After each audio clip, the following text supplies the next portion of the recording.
Hej, det er David fra Anatomic Set. I dag skal vi snakke om musculus gluteus maximus. Gluteus maximus, det er den største muskel, sådan rent tværsnitsmæssigt, vi har i kroppen. Og det er den store ballemuskel i virkeligheden. Det, der er kendetegnet ved gluteus maximus, det er jo, at den sidder på bækkenet, og så går den ned på ydersiden af låret og fæster i det, der hedder tractus iliotibialis. Men der, hvor den egentlig starter fra, det er, at den kommer herop fra det, man kalder fascius glutea på ilium heroppe. Den udspringer over et ret stort areal her på kanten af fascius glutea, og så ned på det ligament ledbånd, der sidder herover sacroiliacaledet.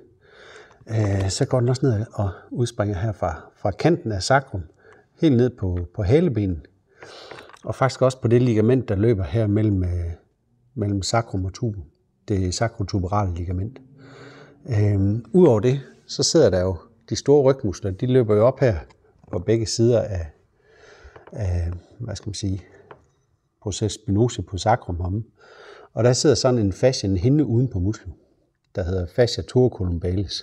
Og der udspringer den også fra. Men det er en stor muskel, som løber fra hele det her område, og så ud på siden af, lårbenet her. Der løber et stort senespejl, som løber helt ned og tager fat i underbenet, der hedder tractus iliotibialis. En væsentlig del af tractus iliotibialis, det er faktisk at stabilisere knæet, når man står og går og løber, fordi den ligesom laver en kompression opad til. Tractus iliotibialis, den kan man sagtens mærke på ydersiden af låret, når man lige mærker ned på trokanten her. Hvis man så bare lige tager et par fingre på begge sider, og så fortsætter ned, så kan man mærke, at der er sådan en fast ting hele vejen ned på ydersiden af låret. Og det er tractus iliotibialis. Det er en af dem, der også gør rigtig, rigtig ondt at få en lammer i. Selve innervationen af musklen, der kommer nerverne herinde fra, her har vi plexus sacralis. Der løber nogle nerver ud her, ind under og ud her, og så går de ud og innerverer gluteus maximus. Gluteus maximus er faktisk den yderste muskel af de tre muskler, som man egentlig kalder gluteusmusklerne. Der er gluteus maximus, lige inden under den ligger gluteus medius, og så kommer gluteus minimus allerinderst. Det, som gluteus maximus gør, det er, at den, i og med at den løber fra det her område, og så ud på siden af låret her, så er den jo med til at trække selve låret bagud. Og det vil sige, at den ekstenderer i hofteledet. Men ud over det, så kan I godt se, hvis musklen den trækker sig den her vej op, så laver den også en udadrotation af hoften. Og det sjove er, at de nederste fibre, som løber helt ned fra det her område, de kommer jo neden for hofteledet. Så de er faktisk med til at lave en adduktion i hofteledet.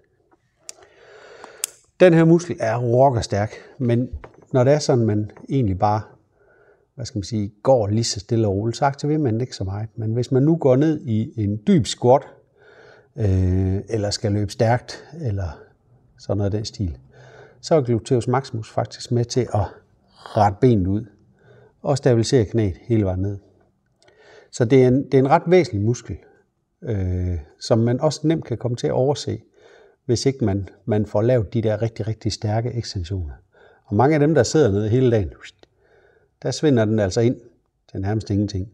Jeg fik måske ikke lige nævnt, at selve nerven, som innerverer den hedder gluteus inferior. Og det er fordi, der løber to nerver her. Den nederste, den løber ligesom nedenom her og innerverer gluteus maximus. Og så lige ovenover den, også inden fra plexus sacralis inde på bækkenet, der kommer nervus gluteus superior. Og den går ind og innerverer på gluteus medius og minimus. Men som sagt, den store ballemuskel, den kan man sagtens lige tage fat om i bagenden og mærke på, så er man ikke i tvivl om, den er der. Og den træner man rigtig, rigtig godt, for eksempel ved at lave squats, specielt med vægt på. Men også for eksempel funktionelt, når man skal rejse op fra en stol osv. Det er der, den kommer i spil.